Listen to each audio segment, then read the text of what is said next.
Dream machine, racing queen, I'll take you wherever you wanna go. Let's slow us down, break the speed of sound. Tonight, we all know racing. Dream machine, racing queen, you make my heart beat, you make my heart beat. Dream machine, racing queen, you make my heart beat, you make my heart beat.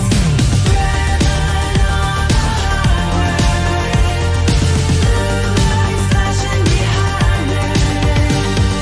Dream machine, racing queen, you make my heart beat, you make my heart beat.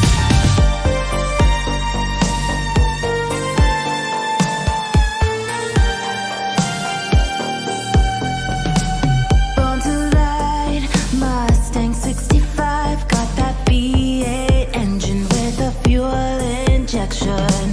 Drop the clutch, pedal to the floor, turn that giddy button to a lion's roar.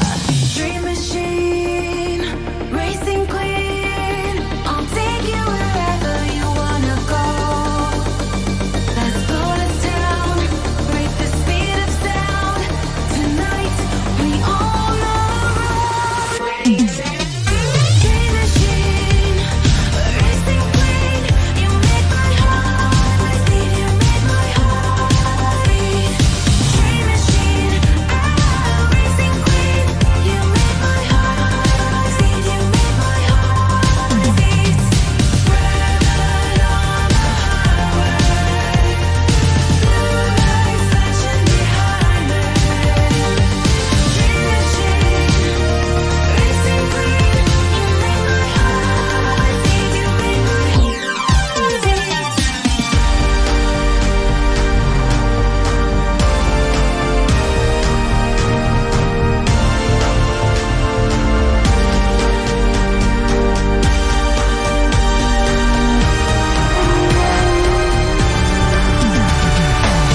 machine, racing queen, you make my heart beat, you make my heart beat.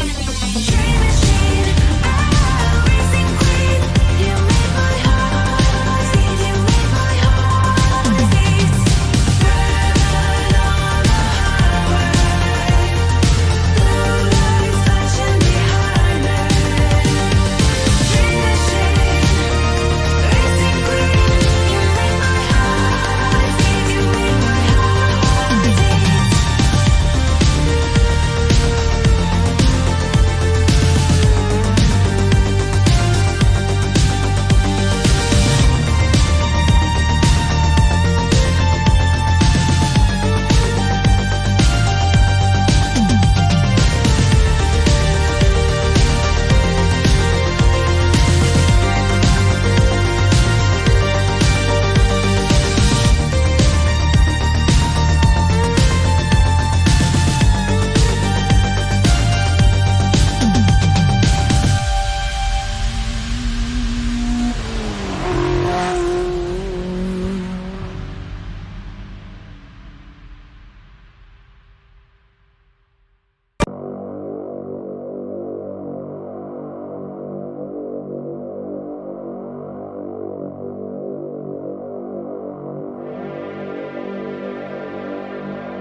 I'm just calling to say I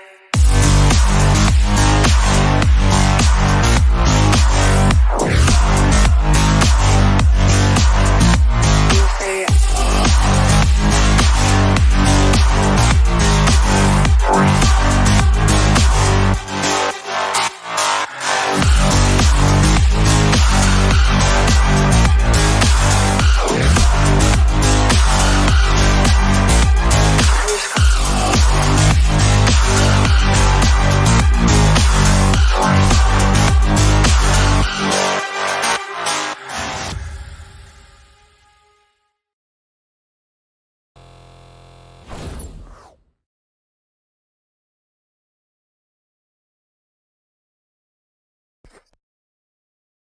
Good evening, ladies and gentlemen. What is round 4, I believe, here at FRL Rookies Pro-Am.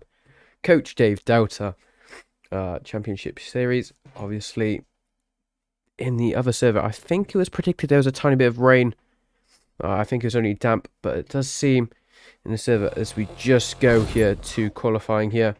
So we're on board with Simon Turner, who's the first one out of pits, and it seems, which is usually a good thing, but can be a bad thing. But it does seem it's still a dry track here for qualifying for the time being. Obviously, the race is the important part. 2 races, so 2 different opportunities of rain today.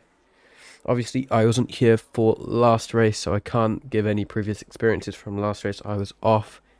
I had a break week because this week I have an absolutely mental amount of broadcasting to do, and I already feel a bit rusty. So I'm hoping, though, all of this rust will wear off before the start of this race. Obviously, it's quite a smaller grid than usually here tonight, about 23 cars. But we did see Trambaglio did set the fastest lap time in free practice, so might be able to see him further and further up in the order there. As we do see it, unfortunately, Sebastian Picano and Andres Hold going a bit slow there, but I feel like Andres did just come out of the pit. So there's a tiny bit of an exception there. Going into sector 2 now, here with Simon Turner on the F1 pit straight before Vale. Very quick corner, but obviously the cars have gone better aero related, so that is definitely making it easier and easier doing Vale. Obviously, then you have these extremely difficult corners before entering sector 3. This like very, very narrow hairpin, just down to the tyres and the suspension for that corner. Simon Turner was around, I think, 11th or 10th during free practice, so we might see him either go further up on the grid or further down. Obviously, it's still fast tracking around the same track temperature than it was earlier. Obviously, it is a cloudy track, well, partially cloudy, so that could lead to some rain during the race, potentially. Obviously, it's 2 30-minute races tonight, so there shouldn't be any pit stops unless there's an interrupted pit stop, which is very unlikely, but always spices things up here, which can lead to, obviously, very large gaps between both the slower drivers and the faster drivers. But that's obviously something that doesn't happen very occasionally, because you don't see a 30-minute race go from completely dry to completely wet that quickly. And obviously, if that does happen, it would be very interesting, but there's obviously 2 races, so anything can happen. But I kind of hope it does stay dry, though, because obviously more people are a lot more confident in the dry than they are in the wet. However, we do see Simon Turner, the first one, just going out of Maggots Beckett's, now going on to Hanger Straight. Does seem he is up since his personal best during qualifying, about 3 tenths right now. Entering sector 2 now. Obviously, this sector is very just 2 chicanes, really, but it's quite a nice sector. Obviously, this is my favourite track. It's also my home track, if you didn't guess by my accent. Track I've been to in real life. Very lucky to go to this track. It's very big, actually, believe it or not.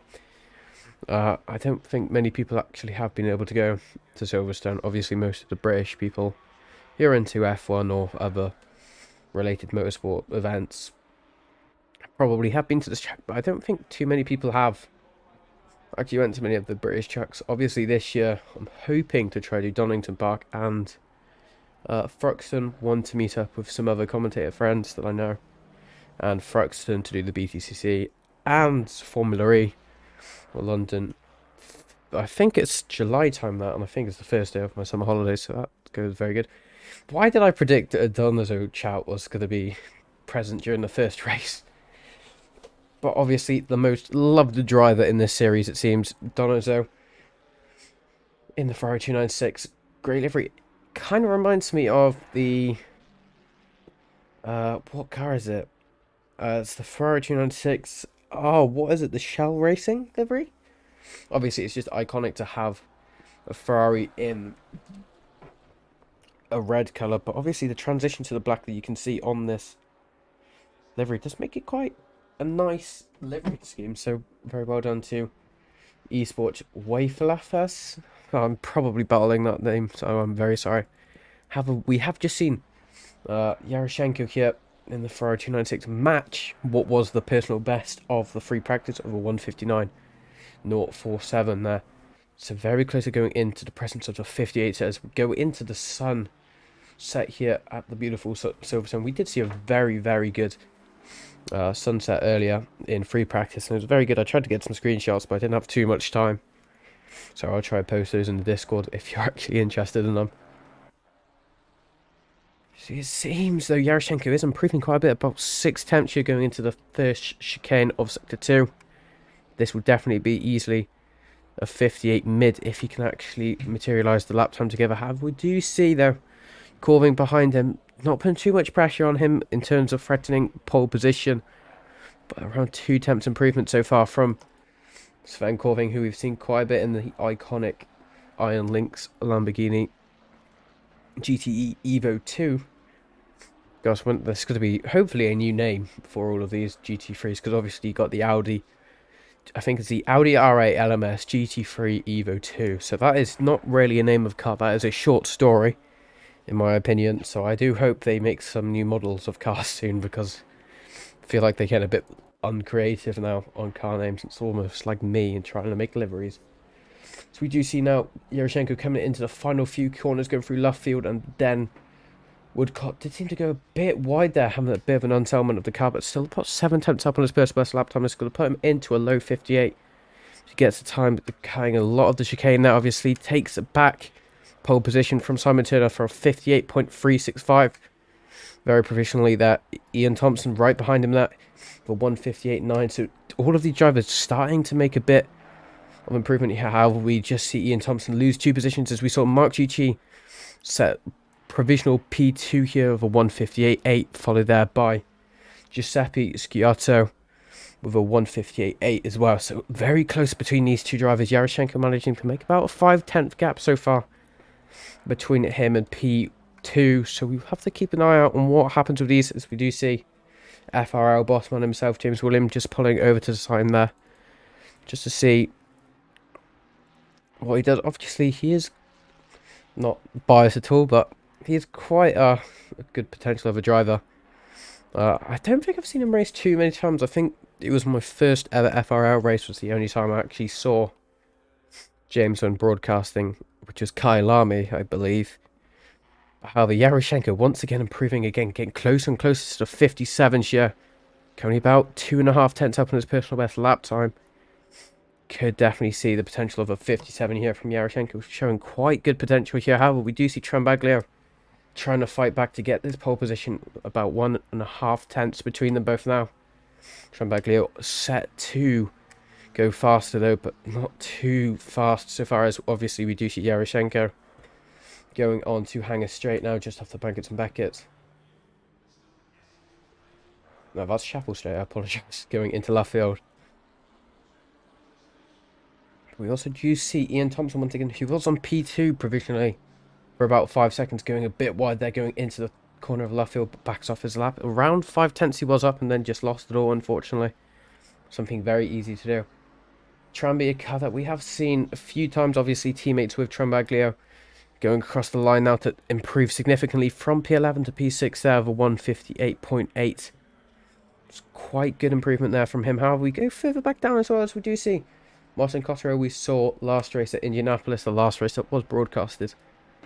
Still improving about 5 tenths. This will be quite a significant improvement if he can. Provisional P10, obviously just going on to Chapel Straight into Luffield and Woodcote.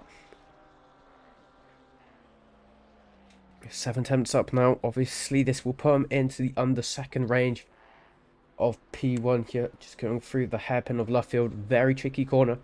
All about just the line there on obviously the tyres. Manages to get the corner done well, and he goes up into P6 provisionally of a 158.8. Very, very good time there from Martin Cotterill, as we do see Yaroshenko in pit now with 158.2, seeming not to be able to materialise his last lap. That was a potential for a 157, seeming to get some more fuel and probably some new tyres to go again and try and extend the gap between him and Trambaglio. Can we see other drivers fight back? It does seem though. Giuseppe Sciotto about 4 tenths up on his personal best lap time, going into Vale now. So the last few corners of Sector 2 now. Driver we haven't seen too many times today. Obviously, it's only qualifying though. Going into the final 5 minutes of qualifying. Simon Turner going on the grass there a tiny bit, ruining his lap bit, and it's going to also ruin the traction for his tyres. Obviously, going to have dirty tyres, going to make it a bit more difficult to get traction. Daniel Trambaglio here on set to take pole position from Yaroshenko. Here, the Italian driver, about 5 tenths, nearly 6 tenths up on his personal best lap time. This will be easily enough for a 57.8, I believe, if he can get this lap time well valid. Come through the final corner here before Vale.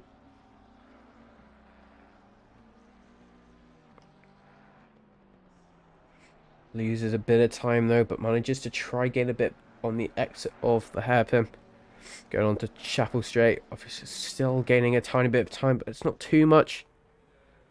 It does seem Giuseppe Sciotto did just take away P2 there from Trambaglio, but that is very provisional, as we do see Trambaglio is on fire here going into Luffield.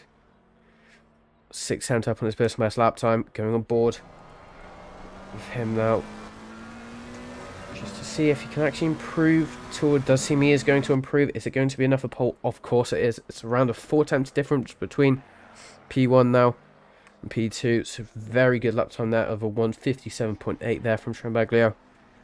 Going further down the grid though, we do see Sven Corving, who was in P2 provisionally a few minutes ago. Now all the way down to P12. That just tells you how many of these drivers have actually improved since the start of this qualifying session. Sven Corving, a driver we do know quite well. Obviously, I've said this earlier, that iconic Iron Lynx livery made by Kunos. Raced by Iron Lynx in both the esports series and real life. Takes a lot of woodcut there. Manages to go across the line there, going all the way back up to P6 from P11 that he was originally in.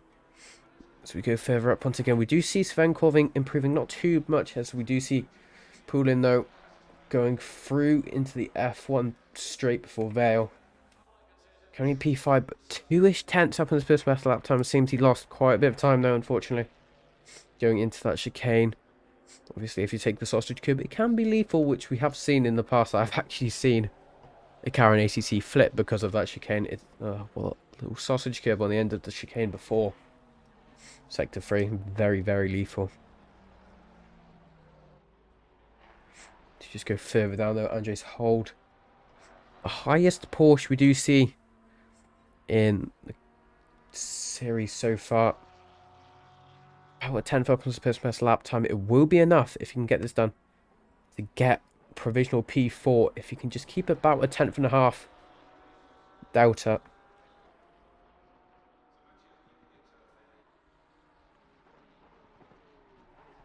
Going into Sector 2 now.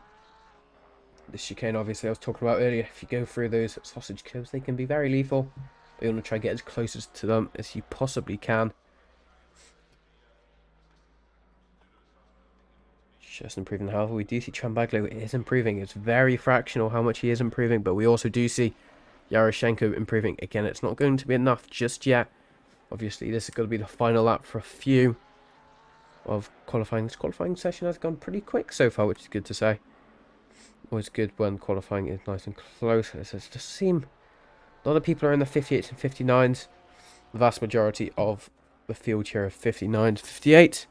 Obviously, we do have the odd one out that's in the 2 minutes, and also the 57. So, not too big of a difference in times, but it's definitely enough to probably see traffic if it was a 1 hour race. But I've just realised it's a 30-minute sprint race this year, so maybe we won't see traffic unless there's a big incident.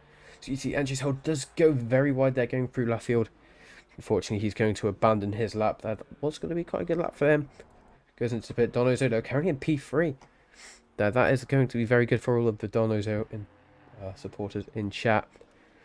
A 1:58.2 provisionally, but set to improve even more to try and take P2 here from Yaroshenko. But Yaroshenko is also improving. But it does seem Trambaglio is quite safe at the moment, but not too safe, as it does seem that Yaroshenko gains a lot of time going into Sector 2.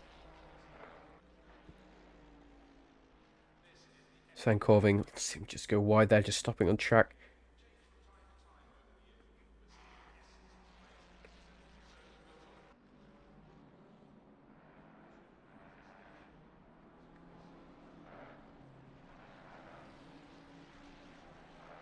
Let's just see me loses a tiny bit of time in there going into the end of Sector 2. Obviously has no Chapel straight to try and gain a bit more time on the Delta. Again, more support for Donozo in chat. Good to see you. Hope you've had a good day so far. Obviously, different time zones. It could honestly be tomorrow if you don't know. There's quite a few Donozo supporters in chat. However, we do see Yaroshenko quite close, but not close enough so far to take pole position there, going through left field from Trambaglio. And this will be provisional P2 here for Yaroshenko going in, but still going to decrease the gap. But is it going to be enough for Donozo to take it going in through left field and Woodcott soon now?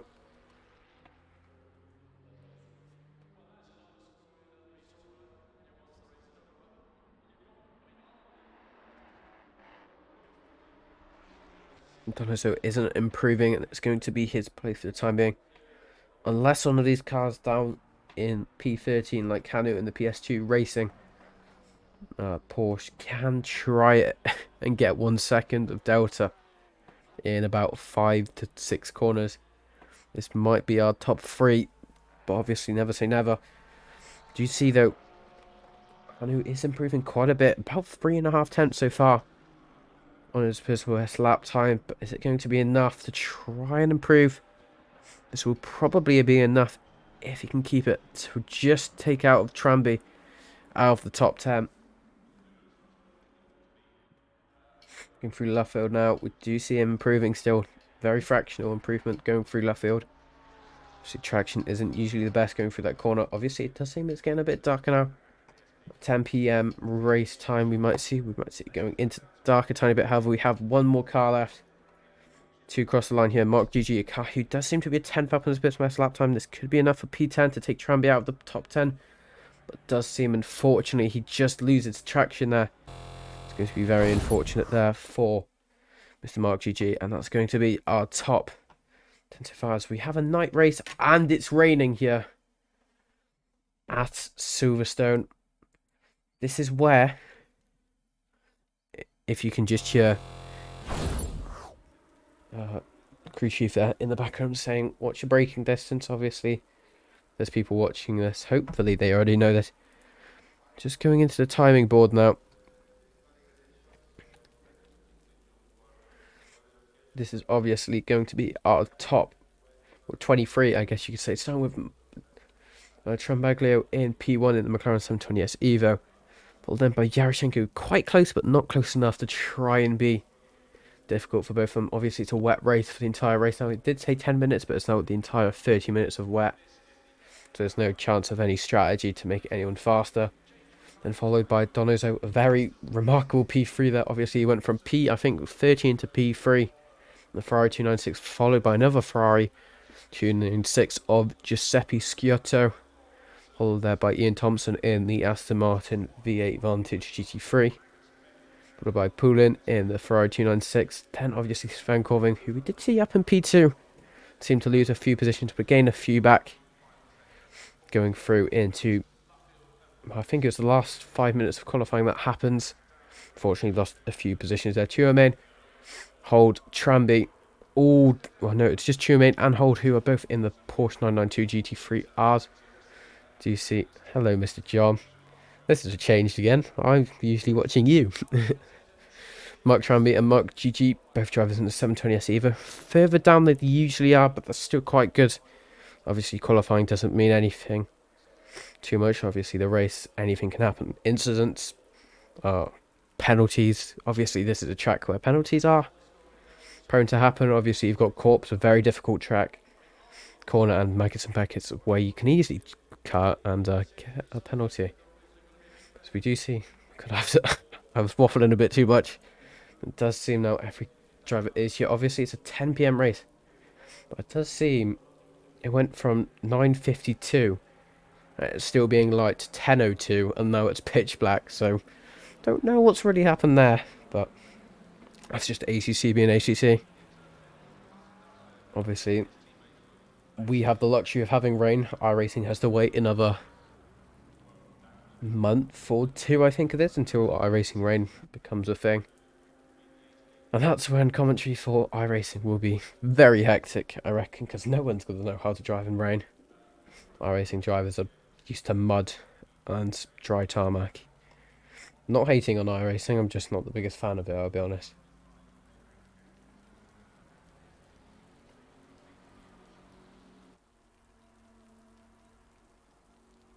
You now see the drivers entering the exit of Beckett's now. Going on to the first quite big straight, obviously a lot of opportunity here, quite a big street, so if slipstream isn't that strong, but it's still strong enough to try boost you about 1 or 2 tenths further and decrease the gap. Obviously a quite good overtaking opportunity of, I forgot what that turn's called, but I know it's turn 5. So it's yeah, a very good opportunity, very open, but also still very long right-hander, so overtaking can be quite an easy task around this track. Obviously there's not very much of a risk of a crash with a wall to happen on this track. Obviously the walls are quite spread apart. Unlike Paul Ricard, if you manage to crash at Paul Ricard's, you've got talent that I wish I had.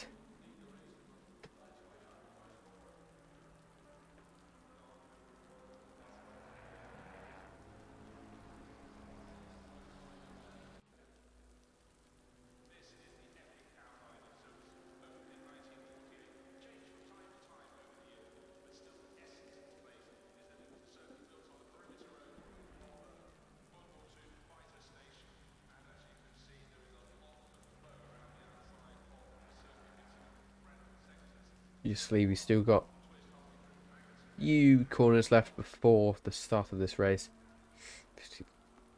Cars just going through Vale now before entering sector 3. Obviously a complex of corners that isn't the best around this track. The first part is very good, and then you have the 2 hairpins. They're not great, but obviously whatever happens happened. Going further down the grid though, we do see Alex Fragwood in the Porsche Redline Racing Team, who we haven't actually seen today. Do see him quite a bit during these races. Usually a very capable driver of going very fast. So hopefully we can see some position gains for him. Hopefully aim for him in the top 10. Obviously I'm not trying to give him any commentator's curse or anything like that. I would never do that to absolutely anyone. Trust me. I'm not that mean of a person.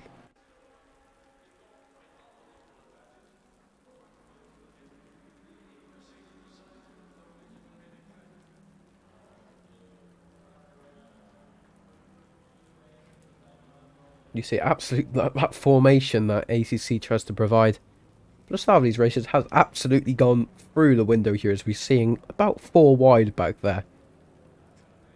But we are about to start this race, as we'll start on board with Mr. Daniel Trambaglio. Obviously, didn't have too much luck around Spa. Unfortunately, he got, I think it was a stop-go 30, which caused his race to end from P1 all the way down to P20, but that's all I really remember. So we are now about to go green here for round 4 at Silverstone, a very wet Silverstone for race 1 here. Cars are starting to go straight, as we do see every car is starting to just make a bit of a move, trying to get closer before we go green, as we are now green here as we do see Sven Korving unfortunately getting a drive-through penalty, as we do see Daniel Trambaglio taking the lead, but we do see Yarishenko trying to get side by side, as he has done successfully, not getting too much grip. It does seem Daniel Trambaglio loses the position, unfortunately, to Yarishenko, but Yarishenko tries to go side by side, going into Michael Zebek. It never works there, as we should know by now, as it seems that is a humongous incident. Yeah, of course, Daniel Trambaglio just a passenger during that. That's very unfortunate there for Trambaglio, and I feel very bad for him there. Going further up there, Sven Korving gains quite a few positions, but obviously has that drive-through penalty to have to serve the next 3 laps, so that isn't great for him. Obviously, for a race that you don't need to have a pit stop on, isn't great for him, but we do see, unfortunately, Daniel Trambaglio has gone all the way down to about last. James Williams down in 16 for the moment, losing 3 positions, trying to gain it back at any opportunity he can. Going into the end of Sector 1, going into Sector 2, now going side by side there with Emanuelson. Does seem Emanuelson does have the inside line for the next 2 corners.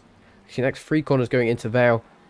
So it does seem he is going to be at risk there. So it seems James Williams goes very wide there, going into the F1 straight. As we do see Tranby as well, trying to put his nose out on James Williams, but James Williams tries to close the door as quickly as he can. Fortunately, Daniel Trambaglio having a bit of a no man's race so far for the race one. Going to put him further and further down in the championship standings. Obviously, there are prizes up for grabs. There's Yaroshenko, unfortunately spinning as well. Both of these cars have not had a great start to this race. Obviously, there's 2 races. Does seem what happens. He brakes quite late. He just gets sandwiched there. Does seem the Porsche just taps him a tiny bit. Going into the Mercedes as well. And goes in with Mark GG as well. That is very unfortunate for everyone who has been victims during that crash. Charles Stewart, though, in the only Mercedes in this grid. No, not the only Mercedes. One of the only Mercedes, should we say. Okay. What just happened there? My reactions are too slow. It does seem Emanuelson unfortunately just had a bit of a loose moment going into the left field. So we do see he just goes, and it just seems his car just gives up. He goes right, unfortunately, going into Emanuelson, and I think that's Simon Turner in the Turner Racing Ferrari 296 as well. That's very unfortunate for Charles Stewart down in P18 now. Very chaotic start to this race as we do see Mark GG trying to go side by side there with James Williams. Obviously going through Maggotts Beckett is not a good idea, as we do see Tranby also trying to get involved with this. Does seem though Mark GG thinks better and just backs out and just try again later. Obviously still 27 minutes of this first race. So we just see Gogo Donazo from Colina, Chile. Good to see other people from other parts of the world being involved in the ACC community. Obviously this game was quite a Europe dominant game, I believe. But it's good to see. I do see a few Americans now. There's quite some big American leagues as well. And stuff like that. So it's good to see it's starting to become a more widely known game. Obviously we do see AC2 scheduled to come out at the end of this year, which could lead to ACC possibly becoming discontinued, but we'll have to continue seeing what happens with that. Does see Mark Tranby unfortunately just loses the back end of his McLaren going into the chicane. So we just get a replay, and what happens there, it just seems it might be a case of just lack of traction, I guess. Obviously it's something these McLarens, that's just all on his own as well. That's, I'm kind of surprised that happened there. Might have been a bit of a puncture issue, I'm going to presume, so it doesn't usually happen on its own. Ian Thompson now going all over the back there of Donato, who unfortunately got collected in all of that incident, going from P3 all the way down to P20 now, as it seems Ian Thompson is going to try to go side by side, getting the inside line, going through the first bar veil. But now Donato has the very good advantage of this very tight hairpin, but they still go side by side. It seems Ian Thompson gets a good exit there, going to Chapel Straight now. And it seems he gets the move done, but we do see Donato in the slipstream as well, so we'll have to continue to see what happens with those two going up, though. Just the battle for the lead here, Poulin and Sciotto. Two drivers we have seen quite a few times during qualifying, having a very mixed up and down qualifying, but it's good to see them up so far in the grid so far. Sciotto, who had provisional P2, but we do see Mickey Taylor has just gone. Does seem he's got the car recovered, but has lost about 5 positions now, which is not going to be very good for him. We do see Donato trying to go side by side, but it just see Mickey Taylor just let to go before going into corpse. Very responsible decision, I'd say. Sciotto, though, trying to get in the slipstream, going on to Hangar Straight now.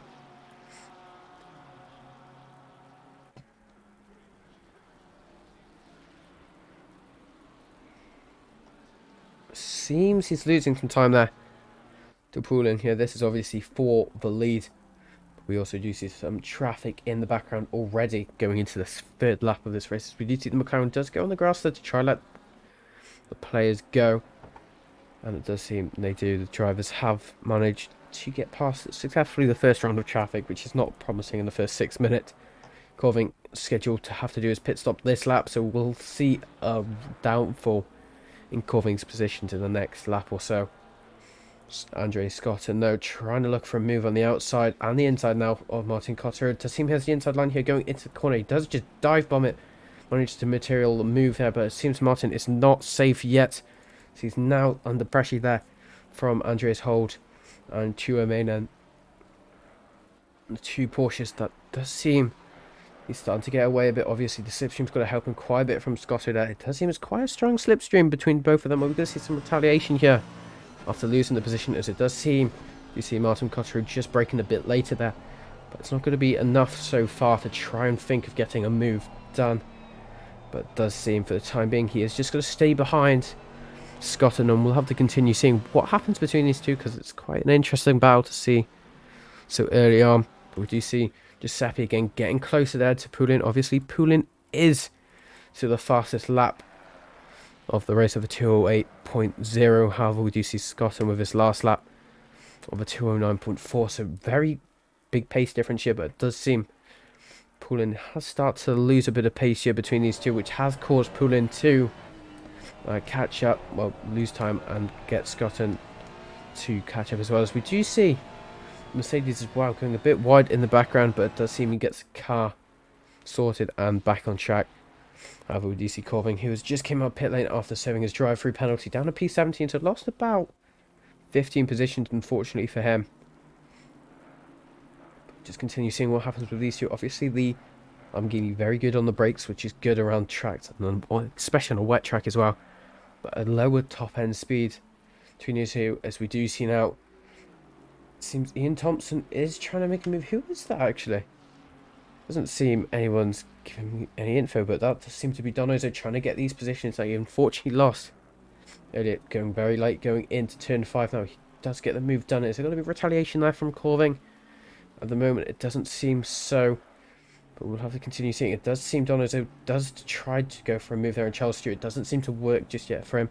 You do see Sven Corving once again all over the back of Donoso to try regain his position that was originally his. Yaroshenko currently the purple lap leader, currently with a 207.300. And some pressure there on Mickey Taylor. That's not Mickey Taylor. I'm sorry, that is actually Mose Tramby. They have quite a similar car, shall we say. It seems it goes very wide there going into the start of Chapel Straight. That's going to lead Yaroshenko to be all over the back of him, going side by side here, going into Luffield and Woodcock. It does seem he just brakes a bit later. There's still going to be the very close contact between both of them, but it does seem Yaroshenko gets the move done. He's trying to get as many positions as he can.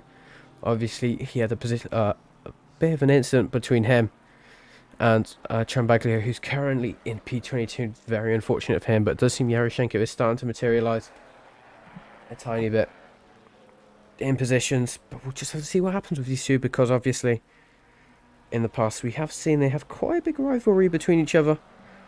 But obviously I hope they're still friends. Sven Corving, though, is well putting some pressure there on Donoso. It does seem it's not going to be enough, as obviously we saw last lap. Donoso did get the move done there on Sven. However, we do see Mickey Taylor and Charles Stewart trying to get a position on each other down here. Mickey Taylor trying to get in P19, trying to put some pressure there on Charles Stewart, but he's losing a tiny bit of time. Scotto, though, currently down in P2. Well, I said currently down in P2, I should say currently up in P2. You see, James Williams has, unfortunately, it does seem spun going into Sector 2 there. I'm just going to see what happens there with a replay. It does seem so far. I think that's Maggers and Beckett's, and it does seem he just clips the grass a tiny bit. The grass, it's lethal and gets airtime there. Wow. Gets airtime from the sausage curve there going through. I have to think that is actually Sector 2.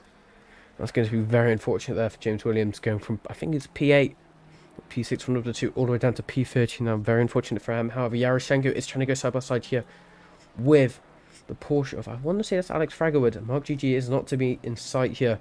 Yet Yaroshenko currently in P9, obviously trying to get these positions done. But can Poulin keep him off for the next 90 minutes? It seems he might be able to. Quite a big gap between P9 and P1 at the time being. But there is quite a big pace difference between both of them. James Williams, unfortunately, again, what's happened again? Unfortunately, he's facing the wrong way, and it does just seem he might have just clipped the apex again, which is very, very sketchy apex. It's with the AstroTurf as well, because his car to spin now has to wait for the traffic to try rejoin safely. Very unfortunate there for James Williams. Yaroshenko all over the back of Alex Fragerwood now as he goes side by side here, going to Corpse, forces the inside line. So we'll see what happens here. Wet track is never good around Corpse, or just Corpse in general in GT3s. Easy way to get penalties, but it does seem Yaroshenko gets the move done. It seems Mickey Taylor is also trying to get the move done here on Alex Fraglewood. And it seems he manages to do it. Alex Fraglewood, unfortunately, losing 2 positions there. Going all the way down to P2 from both Tramby and Yaroshenko. That's very unfortunate for him. Can he try to do some retaliation there on Tramby at the moment? It doesn't seem he can. But it does seem he has unfortunately lost the position for now. Martin Cottrello trying to go side by side with Chuamainen.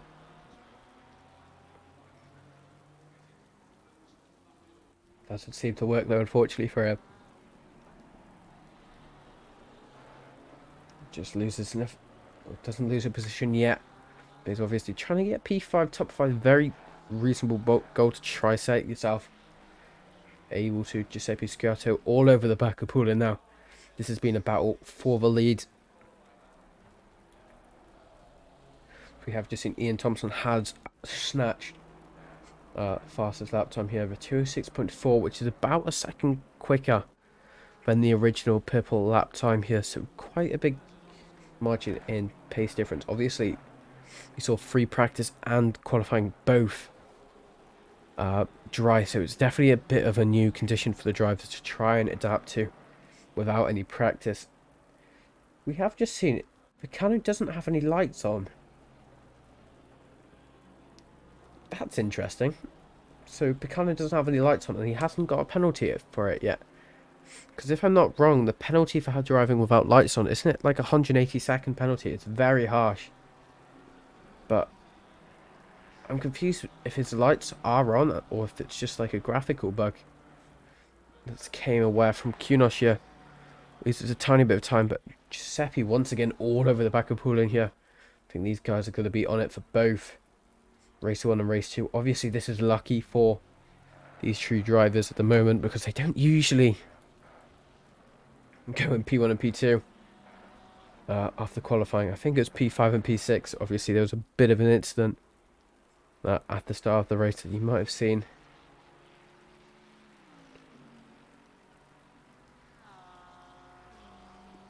Poulin, though, not having a break at all, as we do see.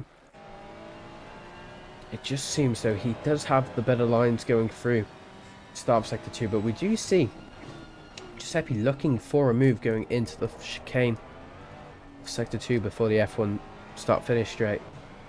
Loses quite a bit of time now, and there's quite a reasonable gap between both of them now, about 6/10.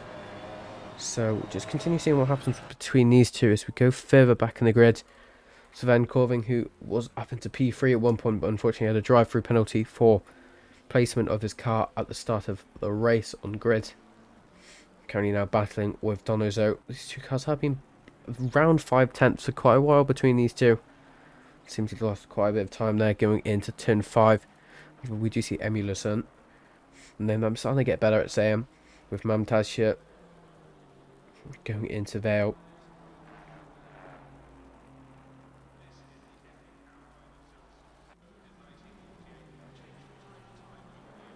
Let's just try to do the cheeky dive bomb. That doesn't seem to work though. Actually loses quite a bit of time as we do see Mamtaz does go very wide there. Now has the outside line going through the chicane, but obviously Mamtaz did recover fine between these two, but it does seem it's going to lead to him getting the overspeed here. Emiliusson all over the back of him now, going side by side here on the Chapel Straight. Is it going to be enough to try and defend it going into left field now? Emiliusson obviously having the inside line for both the start part of left field. And it does just seem he gets the move done. He braked quite late there, but manages to get it done. Is there going to be any sort of retaliation here from Mamtaz? It seems he's too far back to try think of doing it. However, we do see Tramby going all over the back here of Yaroshenko for a change.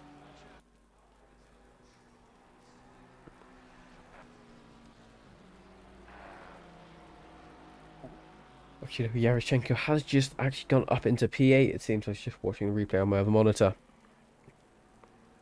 Does seem he just got the move done. Very tight move between those two. Ian Thompson trying to put pressure here on Simon Turner. Carl very capable of doing good things in races. Currently in P11 sitting at the moment. Trying to put pressure on Alex Fraglewood. Do you see Mickey Taylor has just spun it there going into, I think that's that's Michael Beckett. I wonder if he just got on the apex wrong, and that's yes, he's just understeered a tiny bit going onto the apex. Goes on the grass, loses control of the car, unfortunately. But not getting any damage and just spinning out. It's going to be a bit of a warmer tyre, but obviously it's colder track here, around 11-degree track. Ian Thompson goes up another position for the time being. Simon Tornado trying to do some retaliation here on him, weaving a tiny bit there. That's not really something you should do. It seems Ian Thompson keeps the position of P11 for the time being, but Simon Turner does seem capable to try get this position back done. Going into the final corners of Sector 2 now. And we go back here on the lead battle. It does seem pulled in. It's time to pull away slightly, but it's not too much here. As we do see Mickey Taylor has been awarded a drive-through penalty. I can only assume that it's from track limits, because you shouldn't have to be pitting during this race. Unfortunately, we have seen a retirement from the race. Madchip has retired, but it does seem Trambaglio is still going, but not gaining too much time. Mickey Taylor again spinning it. I think he just broke a bit too late there, going into the final corner of Sector 2. But Giuseppe losing a bit of time here now, going into Maggots and Beckett to pull in. About 8 tenths now between both of them. 8 tenths. It's fluctuating a bit in gap.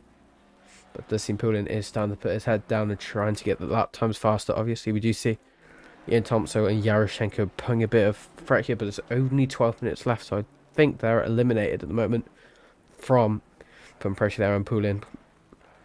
Ian Thompson are trying to go all over the back of Alex Fragerwood, and personally has not had a break during this race at all just yet. Very close pace here, as it does seem he's trying to put the nose of his Aston Martin out. Going on to Hanger Straight now. It does seem he's going to have the slipstream, but the slipstream's not going to be too much, or is it? It does seem Alex Fragerwood does just force the inside line going into turn 5, but is it going to be enough for him to try think of getting the move down? It does seem Ian Thompson breaks a bit later there, manages just to gain a bit of a gap there miraculously. Yes, we do see Simon Turner as well trying to get past him as well. He seems he might break a tiny bit later, but it seems Alex Frag would break very late there to try refrain his position from being lost. Only in P11, not in the top 10 that I think a lot of drivers want to put their position goals in as. But it does seem he loses a bit of time there, and it does seem Simon Turner might try gain this time back going into the sector 2 corners. Very good advantage for the Ferrari, has a very good aero techniques. It does seem it goes very wide there, Alex Fragwood. It's now going to cause him to go side by side here, going into the start of sector 3 there. It does seem Alex Fragwood just forces Simon Turner off line a tiny bit, and it causes them both to crash. That's really unfortunate for both of them. That's just because there's no room and he wasn't able to brake. So Simon Turner now very probably mad at that. Same with Alex Fragwood, as they both lost about 4 or 5 positions. Very unfortunate for both of them there. Sven Corving though, not complaining. He got 3 position there and trying to go on Alex Fragwood. Alex Fragwood gets tapped a tiny bit. It doesn't entail the car too badly. So I thought they were going to sideswipe each other there. And it seems Sven Corving ends up in P14 for the time being. However, we do see Sebastian Picano, BMW. We've seen quite a bit during the series. Obviously, quite a capable driver, but also the driver without any lights on, which is interesting to say the least.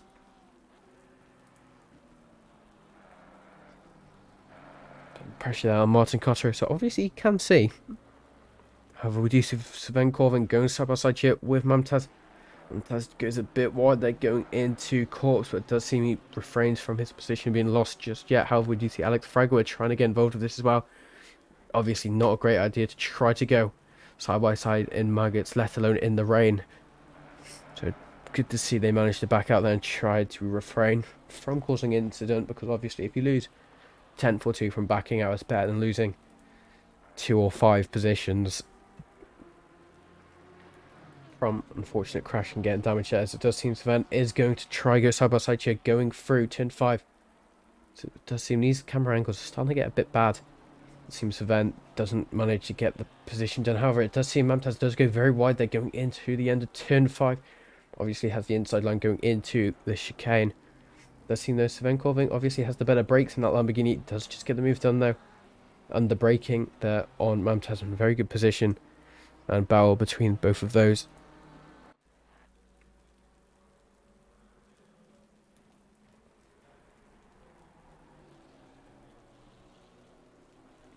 Final 8 minutes here of race 1. That's just seen Giuseppe once again trying to go here for the lead here on Poulin.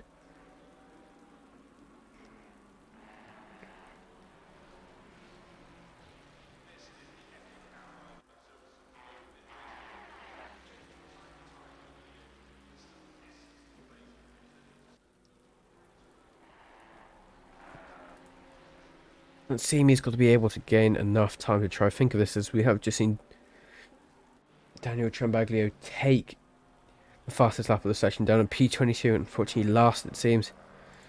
Well, actually, no, Madchip hasn't retired. I apologise. I think he just pitted for damage there. But unfortunately, quite a few, about a lap and a bit down. Same with Trambaglio, who stands to gain back time here, 46 seconds to. Hopefully, we do see Ian Thompson just take away Daniel Trambaglio's fastest lap there of a 2:05.740. Very good lap time there from him. But Giuseppe, though, guy who's been battling for the lead for the past about 23 minutes or so.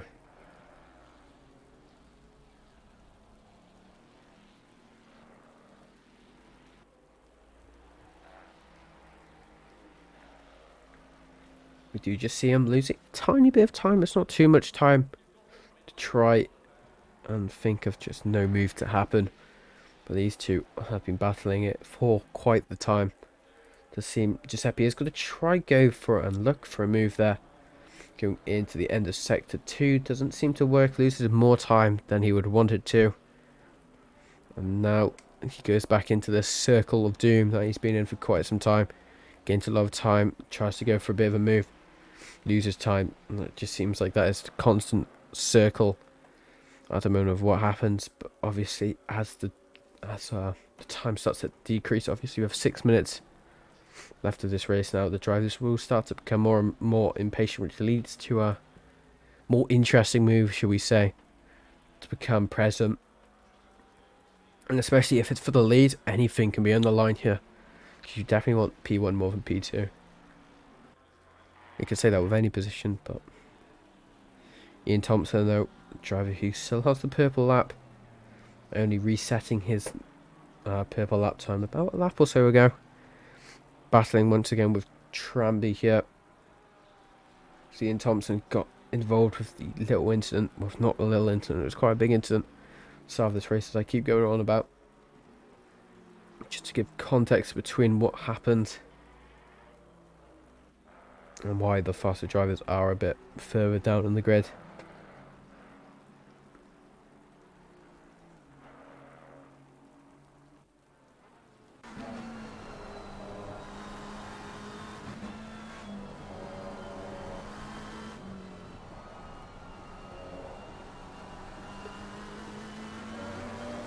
It does just seem though Tramby loses quite a bit of time.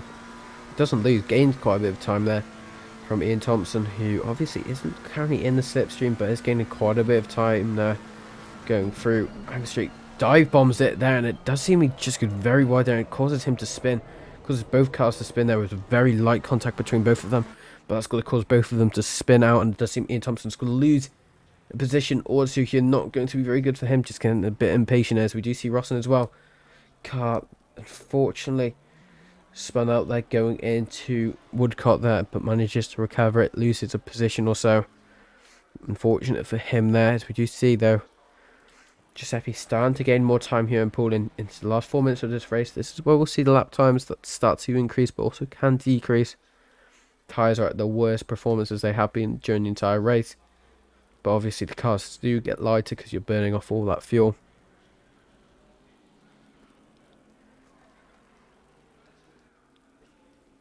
All over the back of him now. Sciotto trying to look for a move now. Poulin makes a bit of a mistake now. 2 tenths between both of them.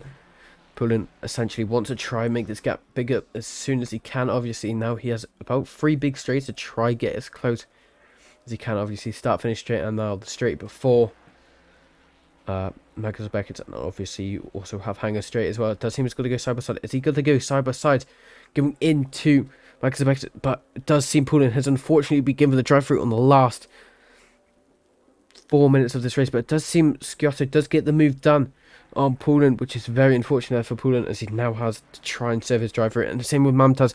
Both drivers have been awarded a drive through penalty, and that's going to lose Poulin so many positions here, and he's going to go further and further down in the order. That's the same with Mamtaz as well, as he's not going to be happy with that. I don't think he's going to have to serve it. It's going to get the 180-second penalty though, so it's definitely more worth serving it than not serving it.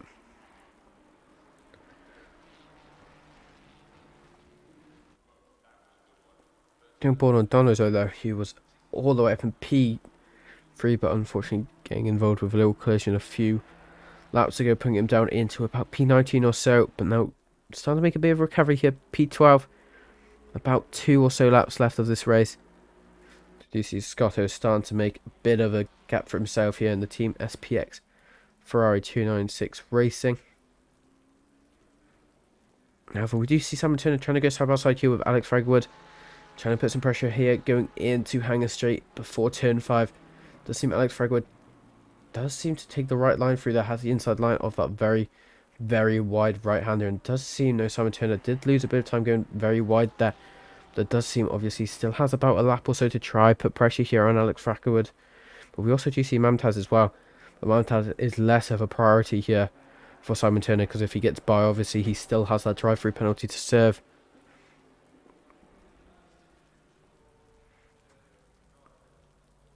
Alex Fragwood, though, putting pressure, but it's not going to be enough pressure. It does seem Simon Turner does go side by side going into Vale, but it doesn't seem to work there. Mamtaz all over the back of him now, going into the final corner of Sector 2. Look at Cotterill go. Where's Cotterill? Cotterill's doing quite well during this race so far, currently in P5. But might lose position if he's not careful here. Bacano behind him. A driver with no lights, as I've said before, which I just find quite peculiar. But going back down, Mark GG is putting some pressure here on Charles Stewart, going on the straight before Maggots and Beckett. No, this is the Chapel Straight, actually. I apologise, but it does seem, though, he does just break a bit too late. Loses a bit of time there on Charles Stewart. Going on to the final lap for these two, I believe. Or the penultimate lap, depending on where the cars are on track. Whoa, what just happened there? I feel like Mark GG just had a disconnect. Did Mark... What just happened there? Mark GG just went to the pits, but it does seem he's still battling here with Charles Stewart. I think that was just a bit of a bug on my end, but it does seem he's still going. But it does seem Mark GG also has no lights on, so I have a feeling it might be a graphical bug on ACC here. It does seem Poulin still has a drive-through. Mamtaz also has a drive-through, and Mickey Taylor, unfortunately, all have drive-throughs. Obviously, I did call it that drive-throughs are quite inevitable during these races. Simon Turner, though, getting the slipstream once again on Alex Fragwood before turn 5 on Hanger Straight. Doesn't seem to get the move done, though. He does get the overspeed, though, here on Alex Fragwood. Does seem, though, Daniel Trambaglio also not having a very, very good race here for himself. I'll be honest, Reese, your name looks very familiar, and I don't know why. I'm trying to put a finger on why your name looks familiar. Are you in pit skill by any chance? That's the only... or unless you're in another FRL league. One of those two. I know a Reese. I don't know if it's a Reese Holmes, but I know a Reese spelled like that. However, we do see Simon Turner now. And lots of pressure here now on Alex Fragwood, but he's losing quite a bit of time there. Mamtaz also trying to catch up.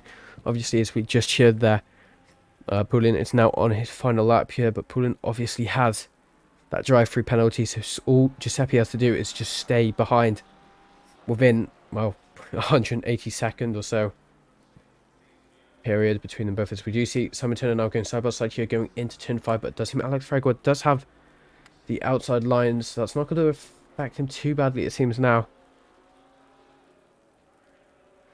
Because yeah, that's probably it, you know. It's probably because you were here last week. My brain's going. And it's my first race back as well. That's a great start.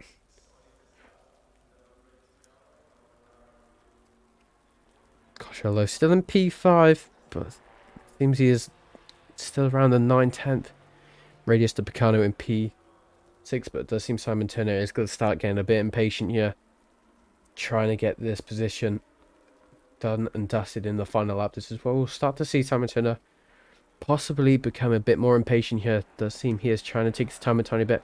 Obviously, you just want to be as close as you can going onto the straight here of Hanger Straight after just going on my perspective. It's very close between these two drivers. Now, is it going to be enough for him to try to go side by side? He looks for it on the grass. He's trying to force himself to go on the inside line. Doesn't seem to work now. Simon Turner loses quite a bit of time there. Unfortunately, if he's going to try to do a switch back, it does seem he almost succeeds at it there.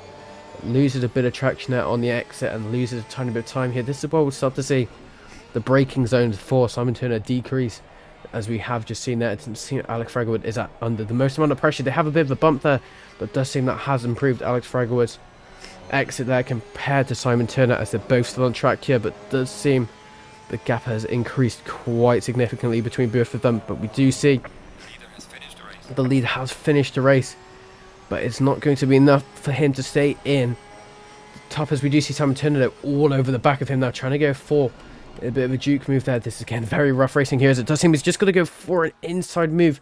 Line doesn't seem to work though, as it does seem Simon Turner goes very wide there going into the final corner of sector 2, as it seems he's all over the back of him now. This is the final straight. He has to just try and defend for this final straight. Alex Fraggerwood doing a good job here. Obviously left field, Woodcott left. Does seem he's going to try poke his nose out. This is the only chance he will have to try get P14. Does seem he messes up a tiny bit, Alex Fraggerwood, but Simon Turner all over the back of him, but it's not going to be enough just yet. Left field, the final actual major corner, but it does seem Alex Fraggerwood just keeps the position there. Very good racing from both of them, Alex Fraggerwood and Simon Turner. Seems quite happy there. I hope, I'm going to interpret that was a bit of a love tap slash love flash. No, not in that way, but between both of them. But obviously that was some very good racing between both of them. However, we do see Mark GG trying to go side by side here with James Williams, but doesn't seem to work there, and this is going to be the final result for race 1 here. James Williams nearly taking Mark GG's P17, and Mark GG almost taking Charles Stewart's P16. So very good race here from everyone out on track today. Obviously we still got to wait for race to transfer over. In fact, there are just a few more cars actually just straggling across the line here. This is all the people that unfortunately had to receive that drive-through penalty. It did seem we had lost, I think it was 2 drivers there, unfortunately, towards the end. Mumtaz, unfortunately, retiring from the race earlier. Same with Madchip, who's back in the pits as well.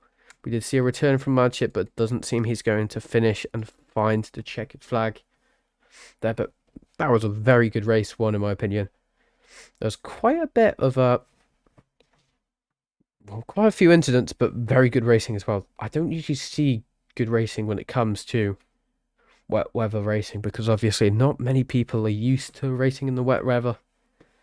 But obviously ACC is starting to become more common with rain. Obviously we do see a few endurance races here and there that we do see with rain and sunshine, so it's good to balance it out. And obviously I really like seeing sprint races where you do see a dry up of the track, where you have to try strategize with race pit stops, obviously from going either from dry tires to wet or wet to wets, depending on what you wanted to do.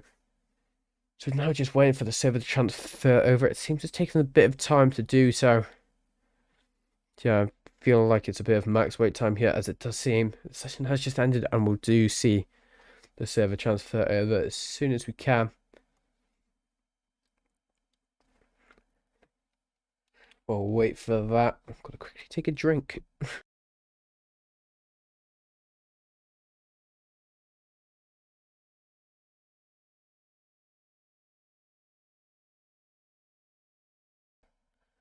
Seems quite a few drivers in the chat, in the ACC chat. I'm quite happy that Scotto won the first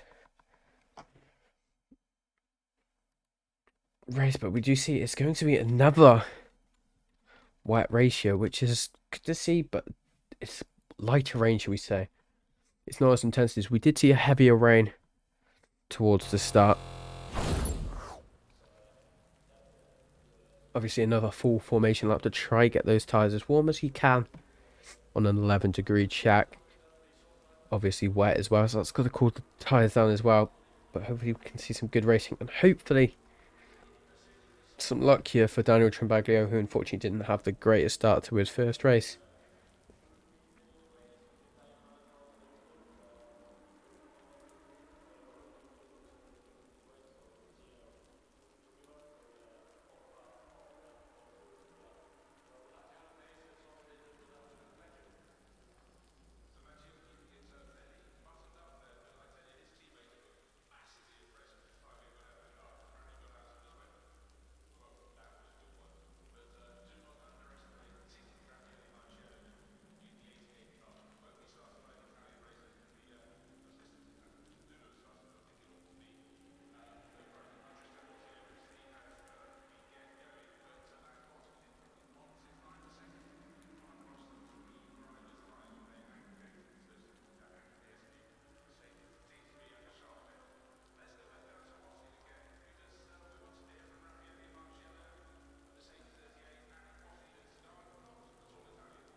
I am back. It's very good timing there from me. I just came back from refilling my water bottle. We do just see now cars are starting to roll here for this formation lap for race 2. Obviously, we do have seen quite a fluctuation in the championships points. Obviously, a few drivers not having the most good of luck over the past few races, but it's very close in the championship standings, should we say. Obviously, prizes up the line, as you should know by now. As I've said quite a few times, obviously, you've got 1 month of Coach Dave Delta Racing software, very good software. I've used it in the past. I don't usually race that much on ACC that much anymore, but when I do, I sometimes use it, but I sometimes forget. But I do really love the software, very handy tool there. It's good to see Coach Dave Delta sponsoring quite a few leagues that I'm actually broadcasting on. But obviously there is another prize as well of a coaching session of the Never Lift racing course. Personally not used. I don't use coaching because I'm self-taught, but it's very beneficial for drivers just trying to make themselves a bit more faster, a bit more competitive. So hopefully whoever wins this uses them for good use.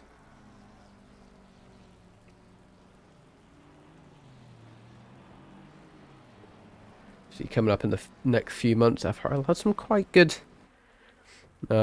stuff coming on. I'm not going to say anything because I'm not sure, and I don't want to get in trouble because I don't know if they're actually publicised yet. So I'll just say, just keep your eyes peeled in the Discord for the upcoming announcements of it.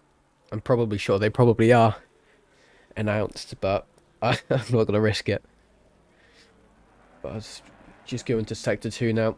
The F1 pit straight. Obviously, we do see F1 still uses Silverstone, which is good. Silverstone is the only track that can actually hold the new F1 cars these days because they're humongous. Obviously, we saw, I think, 70s to the 90s, or is it the 80s? One or two, hosted by Brands Hatch. Sometimes I do watch classic F1 racing. Obviously, the races are about 30 years older than me, so, you know, just good to see. I prefer the old F1 cars to the new ones.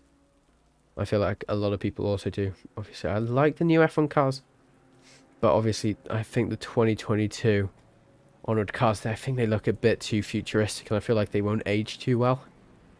Because obviously, you saw, obviously, there's that thing of future classics. I think there's a Renault Clio, yeah, just a Renault, I think it is, which is a future classic, and I think it looks awful. I'm not sure what it's called again, but it's obviously a classic that's a futuristic designed and corporate car. But I'm chatting right now, but I just don't like the look of them. I saw one in town where I live a few days ago. I just think they look awful. I just think old prototype cars that's supposed to be futuristic and they're from like the 70s, apart from the Back to the Future car, that's not really, that's just iconic. But I just think futuristic cars, when they try to interpret what the future might look like in cars, they just never go down well and they never actually come out. It's the same with the Cybertruck. But less of waffling here, as it's the end of the formation lap here. So we're about to go on for race 2 here.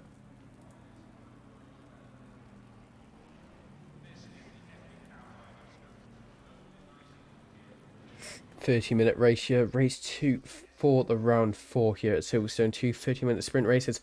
Another wet race here. Colder track. So we see the drivers are now formatted here side by side. It does seem now Mickey Taylor in the background is not in. That's Tramby, sorry. But we do see Daniel Trambago is just taking pole as quickly as he can, trying to get the reaction times good. Obviously, last time this happened, we did see the unfortunate part of him not getting the nicest starts there, but it does seem he's going to try to stay in front before the end of straight before that. As we go further down, though, we do see other cars trying to go side by side there. We do see Tramby trying to go side by side there with Hanno. Doesn't seem to work just yet in his favour. We'll just see what happens with that. Going further down there, Charles Stewart currently in P20, trying to fight there on the BMW of Picano. No, that's Mams Taylor's, sorry. And it doesn't seem to work just yet, but obviously this is where we will start to see a fluctuation in cars here. But we go further up. Emulerson currently trying to go side by side here into turn 5, but seems he did lose a ton of bit of time there. Fortunately there for us, Simon turned it out a car that did not back off at all last race, going side by side here with Martin Cotto, currently down on P13. Obviously a P5 last race, very good race result for him last race, but it seems everyone's taking it a lot more easy on the second race here. So just have to see what happens with everyone here on track. However, we do see Charles Stewart has unfortunately spun there, going into sector 2, luckily not going into any cars there and didn't get any damage in the process. James Williams so getting a bit of pressure there from Picano behind him, but also trying to put pressure there on Mickey Taylor in front of him. But it does seem Picano's going to try go for the inside line going into the final corner. Sector 2 doesn't seem to work though. James Williams keeps his position currently in P18. However, we do see Sebastian Picano will have the slipstream here going onto Chapel Straight. Is it going to be enough though? I think as it does seem Picano does just have a bit of a loose moment there going onto the exit onto Chapel Straight, and now quite a big gap between both of them, about 3 car lengths I would say between them both. But we do see Picano going for an absolute dive bomb there. It scares James Williams a tiny bit there, and it does seem Picano does not get the position done just yet. However, we do see James Williams goes a bit wide there. It does cause Picano to stick his nose out going into left field, so they've got to go side by side here going on to start finish straight here. Obviously the Ferrari has a better top speed here, but is it going to be enough? Going through Woodcote, obviously Picano, even though it's quite a small corner, can mean a lot as they've got to go side by side here going into Corpse as well. But it does seem Picano just gets the move done. Is there going to be any sort of retaliation here from James Williams in the FRL Racing Team car? It does seem just got to settle down in P19 for the time being, but we'll keep an eye out on what happens with those two. Andres Hold though, pun pressure here on Sven Corving here. Not seeming to work just yet for him. Obviously it's a Porsche versus a Lamborghini. So we have just seen Daniel Trambaglio is not having any of it this time, trying to social himself, isolate himself from any of the possible interactions that we'll have with other cars. Now making a 3-second gap between him and Yaroshenko. Will that be affected? It does seem Daniel Trambaglio is very good in the wet conditions so far, but I don't want to jinx him, so I'll just leave him alone for time being. James Williams so trying to go side by side here with Mickey Taylor, doesn't seem to work. Taps the car, unfortunately loses the position for the time being there. Mickey Taylor obviously down in P18 at the time being, as we also see Mamtaz as well in the background, followed there by Rosson as well, a car that we've seen quite a few times but not too many times here on this live stream here, as James Williams got to try and get the position done on Mickey Taylor. However, we have seen Mamtaz just lunge it down the inside there going into Vale. Doesn't seem to work though. James Williams just closes the door before any sort of move could have been done here, going onto Chapel Straight here. Obviously he wants to try and make about a 3 or 4 tenth gap between both of them. Seems going to be fine now. He's got 5 tenths gap between both of them. Shouldn't be enough to try think of getting a move done just yet. Go further up though. Tramby once again putting some pressure there on Hanu in the Porsche 17 of the PST racing car. Doesn't seem to be working just yet for him. Losing a tiny bit of time here, going on to the next lap. 5 minutes into this race already, we are starting to see the battle starting to fade out a bit, which is good for some drivers and not good for others, because other people want to try and make moves here. As we do see Alex Fragwood never gets a break here. Sebastian Picano putting a lot of pressure here, and that does seem that might be a track limit warning there from Alex Fragwood. It's going to go side by side here, going in to the straight before Megan Beckett. It does seem Sebastian Picano gets the move done for the time being. Alex Fragwood losing quite a bit of time though, unfortunately. And now at pressure here from Mickey Taylor and James Williams behind Tramby though as well. Trying to go side by side here, going into turn 5 off the hanger straight. Doesn't seem to work in Tramby's favour just yet. PSC Racing Porsche stays in P8 for the time being. Obviously it seems the leader has Semir Sashenko's just trying to dig at the time a tiny bit now. Donazo as well, currently in P3 after having an unfortunate race, but still good position that he aimed up, and I think it was P11 at the end of last race there, followed there by Giuseppe, last race winner here, the Team SPX Racing.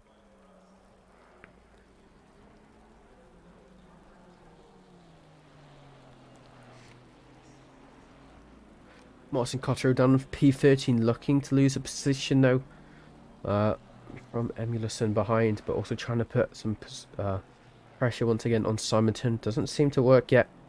Obviously, I say this very quickly because I'm just trying to get other positions covered at the same time. Mumtaz as well.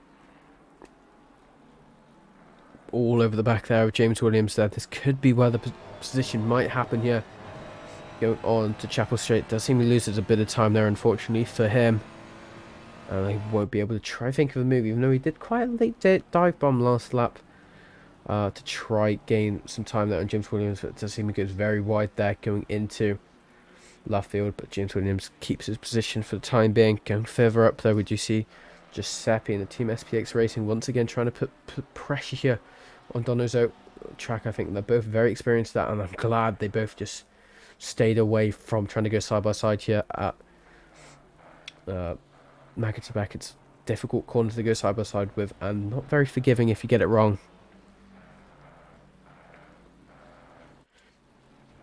Mo's trying to be all over the back there of Hanu once again.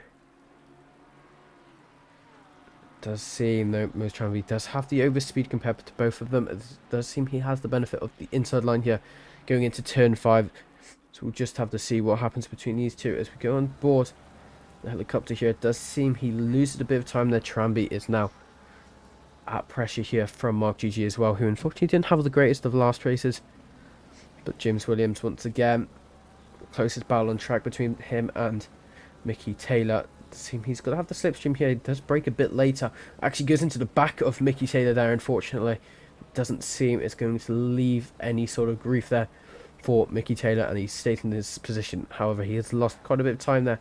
James Williams, and now Mumtaz is also trying to get in part of this action as well. Obviously he can gain 2 positions here, Mumtaz, if he can get it done correctly, but it does seem James Williams takes the better exit going into Vale. But we do see Mumtaz as well trying to go and looking for the inside line going into the fast left hand. Doesn't seem to work though for him. But we do see James Williams dive bombing there. Mickey Taylor losing a position though and going side by side here with Mumtaz. Does seem James Williams dive bomb didn't seem to work for him just yet. Obviously still has 21 minutes to try and think of a move to do just yet. Does seem it goes on the grass there. That's going to cause him hazard. You just see Mumtaz in the background as I absolutely stutter. Just unfortunately just going into the wall there after just getting on the grass a tiny bit, and it's just unsettled the car to cause him going into the wall. It's very unfortunate there for him. However, going on board with Giuseppe Sciotto though, the former race winner, still pressured out on Donoso, chat's favourite, as we do see now we have seen 2 retirements from this race already, and I think that would have been Mumtaz, and I think there's Madship as well. 2 cars, no, Madship's still in the race. Forgive what I just said. Cars very close together between these two, but is it going to be close enough yet for Giuseppe to try and get this move done on Donoso? It does seem he's got to have the slipstream here going in to hang us straight. Does go side by side, but takes the inside line here. But he now loses quite a bit of time here. Obviously, attacking too much can lead to slower lap times, which was caused here Ian Thompson to gain back a lot of time here on Giuseppe. Obviously, he needs to now balance out how much he attacks and defends at the same time, because he needs to be aware of his surroundings. Obviously, if he just battles too much, he's got to formulate quite a big train, which can lead in quite a few positions lost. Do you see Mark GG though as well? Again, putting some pressure here on Moose Tramby. This is P9 obviously already having a good start to this race in the Team Greg's Evo livery.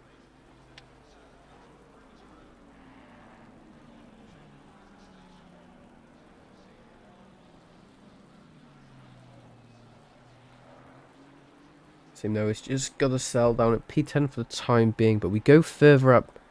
We've just got to see if we do see any sort of other position gains, but at the moment it doesn't seem. This race has been a lot more safer than usual to what we've seen last race. Rossen now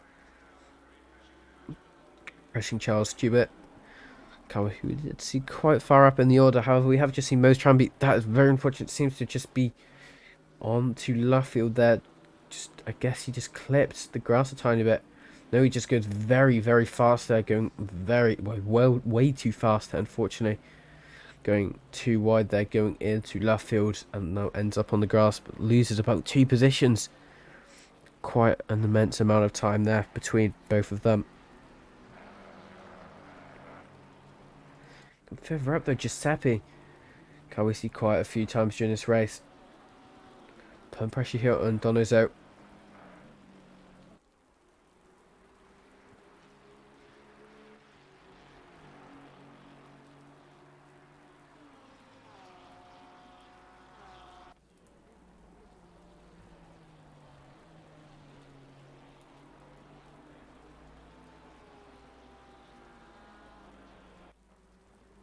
Losing a bit of time here now to Ian Thompson, which could lead to him going down into P5 if he isn't careful. Here's still the closest battle on track here, but he is just trying to gain this time back. Obviously, these two cars are quite big rivals in the championship, I believe. Very close and very similar in pace.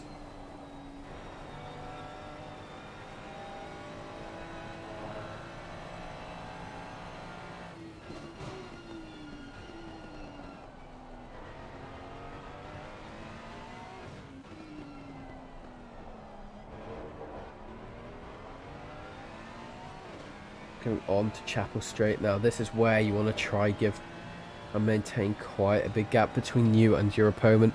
So obviously that slipstream can be quite strong at times, but can also be quite bad at times.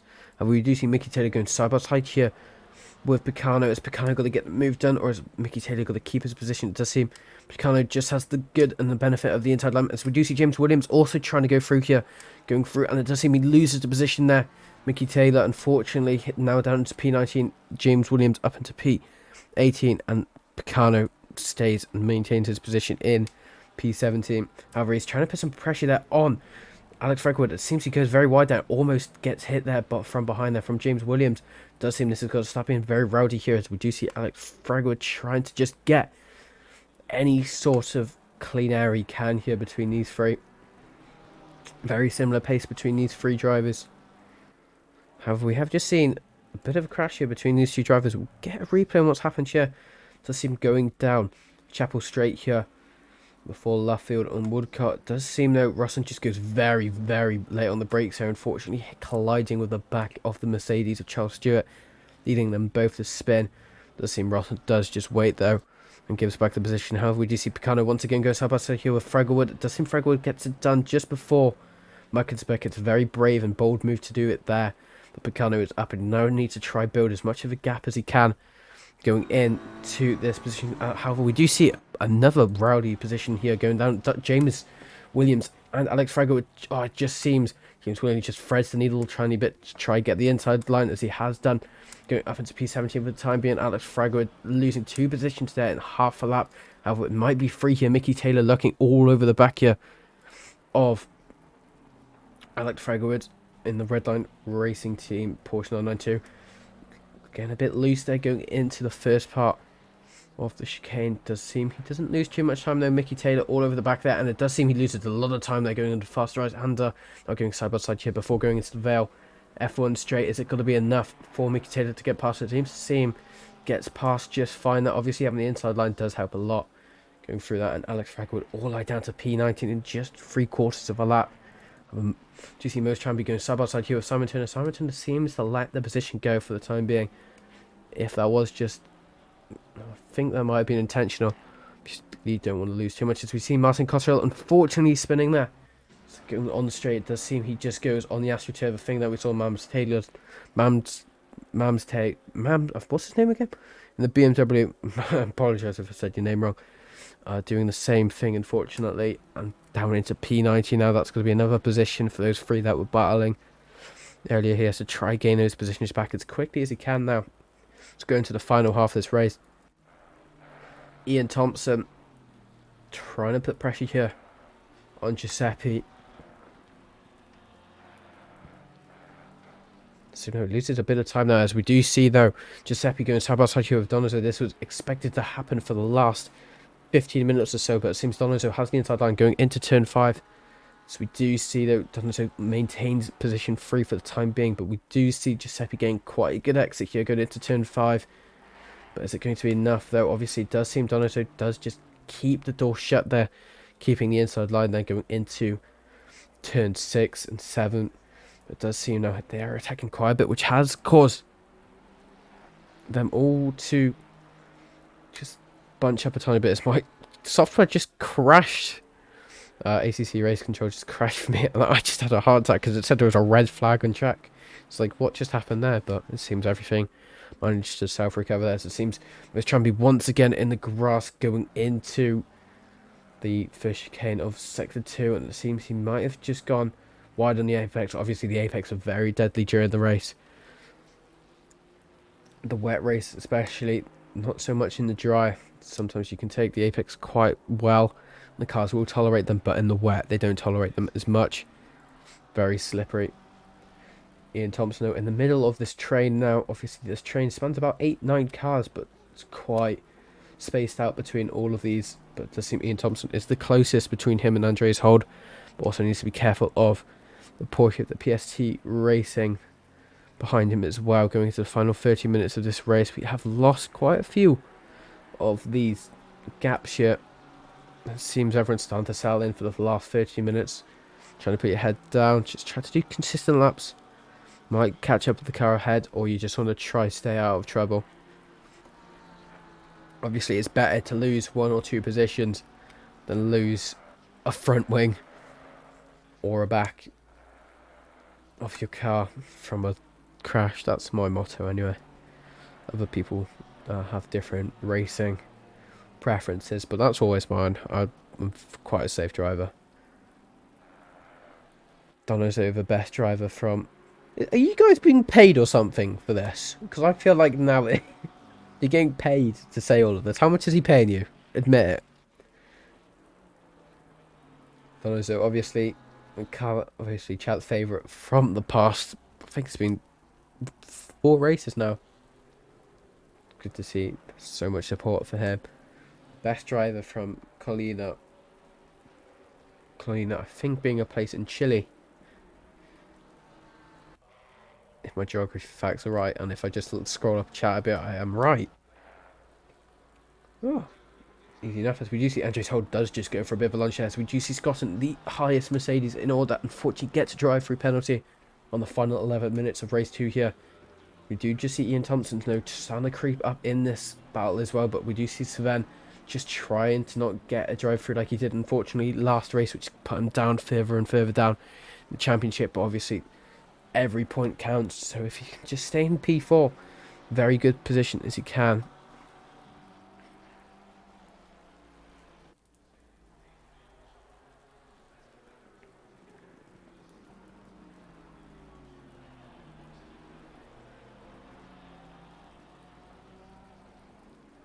Does just seem though Andres Holt is losing quite a bit of time there, unfortunately, too. Ian Thompson behind him.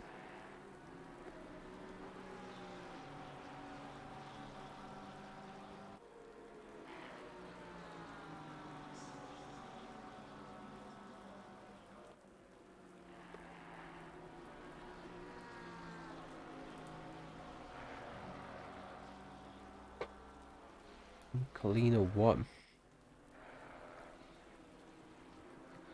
Colina 1. I'm going to have to search up what that is, because I'm now lacking my confidence, my geography knowledge.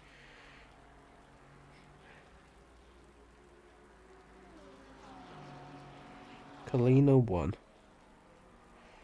It's a tap.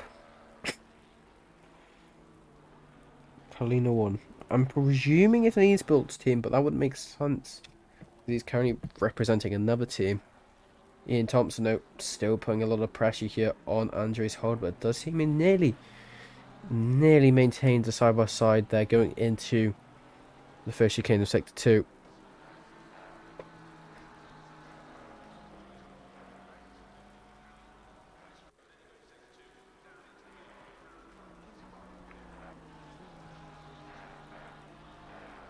See, now he's got to try and just... This is going to be the closest battle for quite some time here.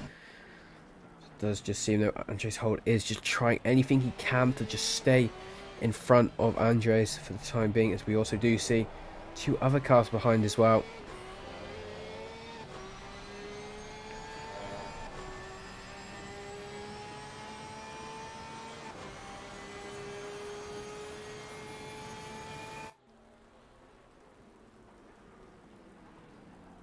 He's racing in Cleaner 1 from a jail. Right. I don't know what to think of that, but make that what you will.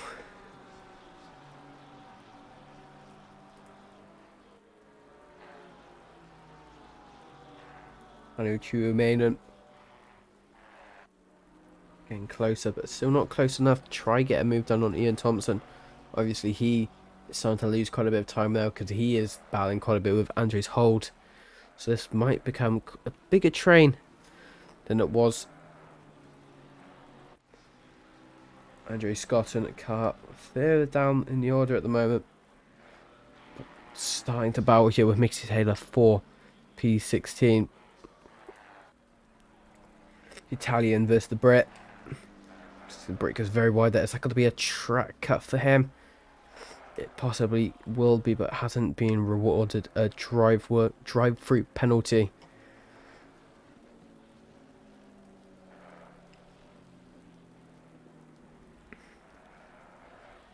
Mickey Taylor is losing quite a bit of time here.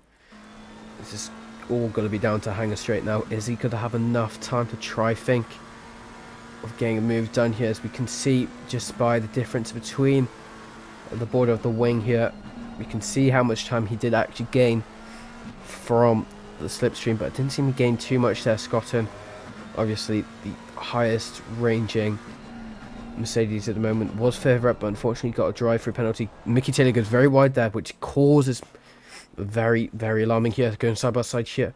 It does seem Scotland does have the inside line now going through this corner. It does seem Mickey Taylor goes very wide there. Is that going to be another track cut for him? Most likely it does seem now. Don't think Scotland was very happy with that, and it does seem Mickey Taylor refrains from giving up P16 just yet, but we'll have to see. Scotland is obviously the fast driver at the moment by the pace of the fast few laps. If it's an anomaly lap, we'll have to find out soon. Seems Scott still got 6 minutes to try think of getting a move done here. We have just seen Picano doing the exact same thing his teammate, well, BMW teammate did, Mamtaz did earlier, unfortunately getting very loose there on the exit before Chapel Straight, just going on that very deadly apex there. Obviously unsettles the car and unfortunately gets a lot of damage, which RTGs him. I think that's going to be a race over there for Picano. I don't think it's going to be very happy about that. Ian Thompson once again battling here with Andres Holt. Final 6 minutes, probably around next 3 or 4 laps left of this race.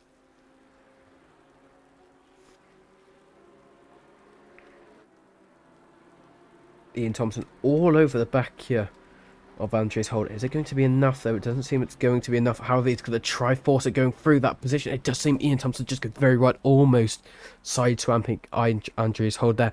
Losing another position though to Hanu in the PST Racing. This is where everything gets a bit interesting here. Obviously, Ian Thompson is a faster driver at the moment compared to PST Racing. Is he going to be able to catch up with Andres Holt? Andres Holt currently probably having a bit of a relief moment of that near drama event there, but now trying to put a bit of pressure there onto Van Corving, but he's just trying to mind his own business at the moment. As we do see Giuseppe though in the background trying to go side by side here with Mark GG. It does seem they both get a bit of contact there going through Vale. It does seem Mark GG is going to go wide onto the run out area. Then it does seem that Mark GG does just recover the car, but they're still going to go side by side here going into the final corner here of Sector 2, but it does seem Giuseppe lets the move go, and it just seems like it's the good sportsmanship there from Giuseppe, and just lets Mark GG get the position back there, which is very good behaviour there from Giuseppe. I respect it very highly. It does seem that Giuseppe has just been rewarded. Drive through just after. It does seem that he tries going past it. It does seem Giuseppe gets past once again Mark GG. But I don't know if it was a legal position, because it does seem he did get a drive-through penalty. And it does seem Alex Fragoid also has been awarded a drive-through penalty down in P18 at the moment. Very unfortunate for him. He did lose quite a few positions from the train that happened earlier. James Williams obviously being one of them, currently up in P14. Good to see him further and further up through the fields. Andres Holdo is well trying to put a tiny bit of pressure here on Sven Corving. Obviously has less and less pressure now from Ian Thompson, who lost his position from going quite wide into turn 5 last lap. So I think we go into the penultimate lap here at Silverstone for race 2. Very good racing we've seen here tonight. 2 30-minute races. I usually prefer the 2 30-minute race format compared to 1 hour format, because obviously you get to see more battles, because obviously people are closer and closer. Like this, for example, Scotton just managing to get past that of Mickey Taylor just through the first part of the chicane and goes up into P14 for the time being. Andres Holt, though, getting closer and closer once again to Sven Corving, but also Hannu is catching up as well. Slowly but surely, about 5 tenths gap there between both of them. However, we have just seen Magic going over the sausage curb there to get a replay on what just happened there. Going through, it seems. I have a feeling it's going to be this first chicane of Sector 2, and I think it is. Does seem as a hazard light down. It does seem... Whoa!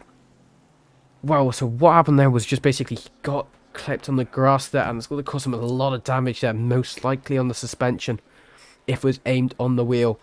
But what happened there is he just swiped straight in uncontrollably into the wheel. But unfortunately, what happens here, Daniel Trambaglio going a bit slow there. We'll just see what happens there. It does seem he spins out going into left field there, just tapping the wall ever so slightly. But obviously he had such a big gap there, the Yaroshenko, that he still stays in the lead for the time being, but it's now down to a 1.5 second gap between both of them. Can Trambaglio try to maintain this gap? Obviously just a lap left or so between these two. Right, so this is the penultimate lap actually. So we got this lap and then one more.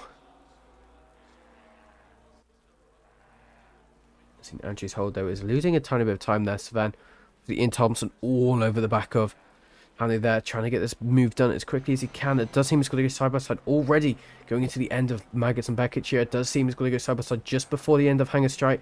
Gets the move done, but will there be any sort of retaliation here from Hanno? Obviously has the slipstream here going on to turn 5 after Hanger Straight. Does seem he's going to try go for a move. Doesn't seem to work though. He just stays behind for the time being. Obviously still has a lap to try think of it.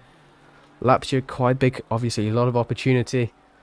You've got all of the space that he needs on this track. Very wide track. One of the widest track in the calendar, I think, obviously, compared to what was last race Bathurst, which was probably the most narrow track of the calendar.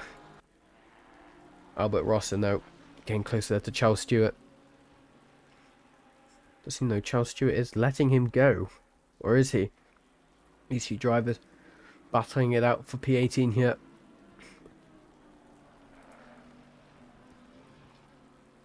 Doesn't seem to work from yet. However, we do see Trambaglio is actually losing time here to Yaroshenko here. Is this going to be another little dramatic, I said that really weirdly, ending of a race that we did see like last race? Very good battle for the lead last race, and obviously Giuseppe did take the lead last time. Speaking of Giuseppe, they're currently down in P15, lost quite a few positions unfortunately, getting a drive-through penalty and having to serve it. Now next to Scott in here on track, so he has to try. I think as you just heard Pit will say, we are finally on the final lap of the second race. Obviously it's been more of a cleaner race. Obviously it's, you usually are expecting cleaner racing on the second race because everyone's known to what the conditions will be like on track, because obviously free practice and qualifying were both dry, and then all of a sudden it was a wet race 1, so obviously there wasn't too much preparation for them to be able to do that. But now race 2, obviously they're more used to conditions after having half an hour or so in these conditions. However, we do see Ian Thompson all over the back here of Andres Hold. Going on to the final lap here. Is Andres Hold going to be able to hold it off going into final lap here? It does seem Ian Thompson's going to look for an inside dive bomb. Doesn't seem to go for it yet though.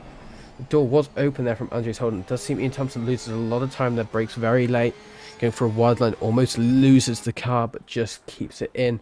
P6 for the time being. This is what we saw about 5 or 6 laps ago, but unfortunately it did seem Ian Thompson last time did have a bit of a dramatic moment. But it does seem Giuseppe has got a trigger side by side here with Scotton going into Chapel Straight here for the final. Right now, this is the hanger straight for the final time for these two drivers. It does seem Scotton is going to keep the position. He did have the inside line, but it does seem Scotton and Sciotto are both going to be racing for this. But it does seem now Giuseppe is going to try force the inside line going into sector 2. Doesn't seem to work. Scotto just keeps it for now, trying to keep that Mercedes in front of a Ferrari. Usually quite difficult. Does seem though Giuseppe does have the overspeed here going onto the F1 start finish straight. Has the inside line going into Vale. They both collide with contact there. It does seem that's exactly what happened to Zhou Guanyu in F1. Just both touched each other on the cars there. And it does seem, unfortunately, they are both going to lose a bit of positions there. It does seem, though, Giuseppe didn't react as badly there compared to Scotton. So, very unfortunate there for Scotton, but it does seem Giuseppe is still racing. Currently in P16, however, we do see Scotton in P15, so I don't think he lost too much time at all, as we do start to see everyone finishing the race here now. Tranby finishing in P11, followed then by Madship just further down the road there to take P12 there, followed there further behind there, but James Williams up in P13. Great result there from James. Then followed there by Mickey Taylor as well. Aldrin Woodcott now take P14. Followed then by Scotton in the beast of Mercedes. He's having a very good race there. Obviously, we're starting to see everyone disconnect now. Everyone's a bit tired after what's happened during these races. Martin Cottrell going to take P15 for the second race.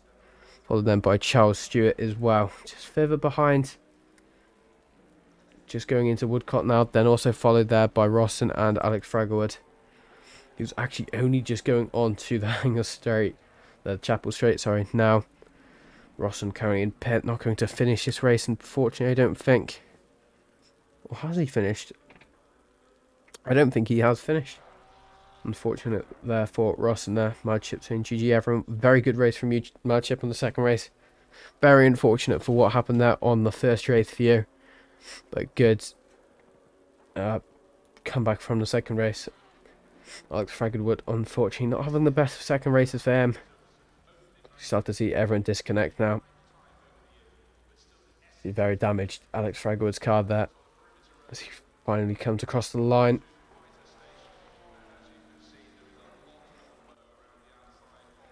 Thanks, James, bud. Oh, my first commentary back. Actually, no, I lied. I did commentary yesterday. Literally last minute commentary yesterday. So this is actually my second comms back. But great to see everyone racing again. Obviously, it was a smaller grid than usual. Hopefully that won't happen too many more times. Obviously, we have 2 more races left before the championship is crowned here in the Proam server. The last race, I didn't get damage when I was there. You didn't get damage from that. No, that's surprising, actually, because you did go Boeing 747 height. But I think James also did the same thing. Quite a few drivers actually did that. But anyway, I've been Aces, also known as Alex. I've been the commentator for today. And hopefully, well, not hopefully, I will be here for next race. So I'll see you guys later. Hopefully you all have a great rest of your evening. And I'll see you later. Bye.